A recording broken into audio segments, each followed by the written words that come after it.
Tio! Ei, tio, aqui! Aonde está você? Aqui! Aqui onde? Aqui!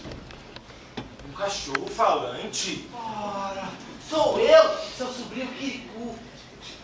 Ora, eu já disse pra você ir pra casa. Vamos, saia já desse disfarce. Anda! Ah, Iximiri, quero ajudá-lo.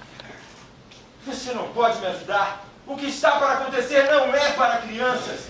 E além disso, você vai me atrapalhar quando minha vida estiver em risco. Vamos! Eu não sou uma criança, eu sou um animalzinho. Tarde demais, tio.